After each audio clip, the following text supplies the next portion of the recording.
Welcome back. Today we are talking about protecting the mission. And by that, I mean not allowing for scope creep, not allowing for different things, people, situations to all of a sudden become a part of this project because other people couldn't get their stuff done. So let's figure that out. This is the Sales Ops Effect, where we strengthen our skills as strategic leaders to grow businesses with integrity. Protecting scope creep. So it's the project management term, is scope creep. It means that whatever project that you're working on, it started off being for this thing to deliver this thing that would give us this result. And then sometimes it can slightly change and then slightly change and then slightly change to something else to get you a different result. Or the slight changes, meaning that it's going to get you a different result. It's, well, if you're doing that, then you might as well do this as well. And you can also add that in and add that in. And every single time somebody says you can do this as well, because actually it would be really, really efficient and, just straightforward if you just did it as well, because if we got everything done at the same time, that would be fantastic. Yeah, it would, but they're not going to give you any more resources to get it done, are they? Haha. Yeah, that happens. And so you have to be really clear. If you have to, at the beginning of every meeting that you have with your project team of cross collaborators, remind people at some point, if at the beginning or at some point during the meeting, this is the focus, this is the goal, this is the deliverable, this is the goal, this is what we hope to get at the end of it. And it includes these parameters all the time, to the point where it's annoying, then so be it. Because the way that scope can creep, the way that people want you to do additional things as a part of that, and they're not going to offer you anything. And it's so hard. It can be so hard in the moment to say, yeah, I can see how that would make sense, but unless we're going to have additional people to make that happen, then it's actually it's going to actually negatively impact the main project. And then people are still going to go, oh, but no. You really do have to keep those boundaries up and keep things aligned. That is your role as the project manager of this task. Because sales operations is so much about project and program management. Sales operations is program management. Projects are inside programs and programs are inside a portfolio of work. And what the business is doing is the portfolio of work in this example. So that's why it's up to you, because no one else is going to control it. You think the head of sales is going to be looking at things from a project management perspective and say, well, if we do that, we can't do that. They'll be able to understand it if you explain it to them, but that's not going to be their priority. It's your priority.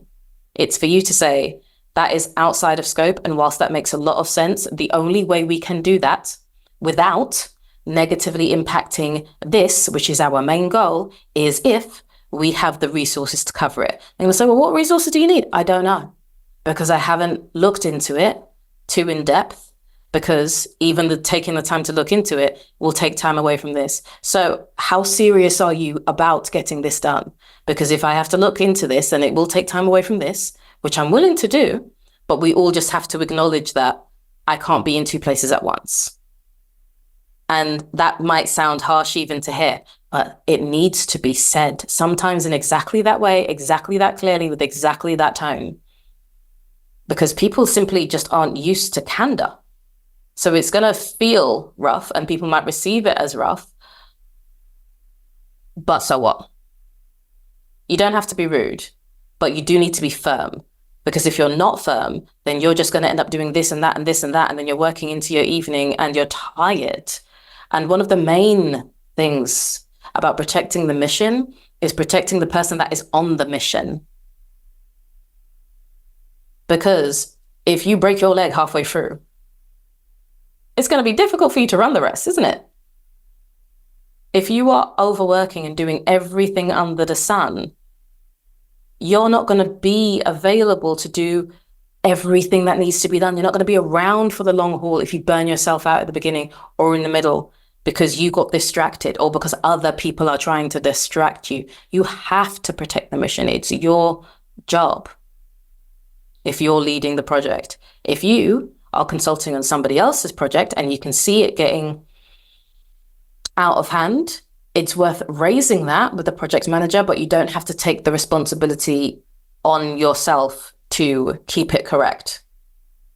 But do raise it and do note that you raised it, because again, it's just for your own safeguarding. That's your contribution to the mission is, you know, highlighting to whoever the project manager is in that case to say, I don't think, or I think that is outside of scope. Would you agree that that is outside of scope for these reasons? And then it's up to them.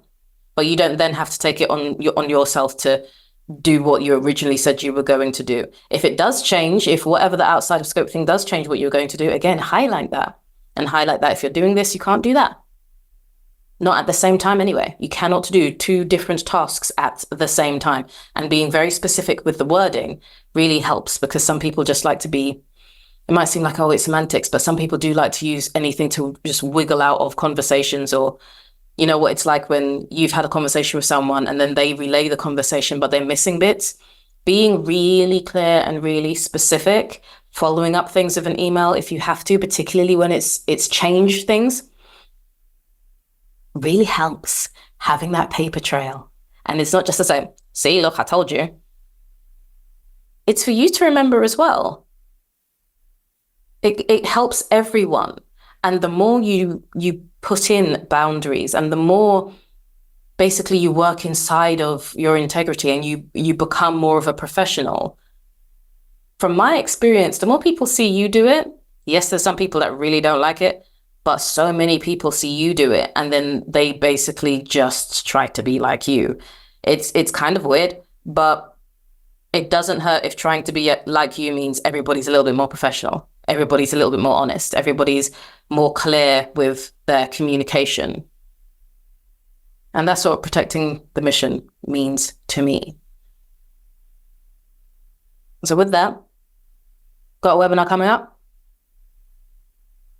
14th of March, we'll be talking about preparing for quarterly sales meetings and all the things that you can do to make that successful, because it's actually a lot of time. It's very expensive to have a quarterly sales meeting, be it online or in person. Obviously in person, it's a lot more expensive, but still online, every single time a salesperson isn't on the shop floor, all of them spending their time just in one meeting that can go on for half a day, 2 days.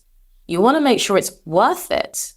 You want to make sure people's time away from selling is worth it. So you want to get it right, because the amount of times we've all been in those meetings and we've come out of it and gone, well, okay, nothing new was said there. It wasn't even particularly aspirational. It was just, we just got talked at for a while. Let's not have that. Let's make this stuff worthwhile. Let's make it efficient. Let's make it successful. Let's G everybody up to go out there and do what they need to do. And let's really foster and inspire people to collaborate with each other for everybody's greater success. So join me on the 14th of March. You'll see the link in the show notes, and we'll be talking about how to set yourself up for success in quarterly meetings. Then I'll see you later.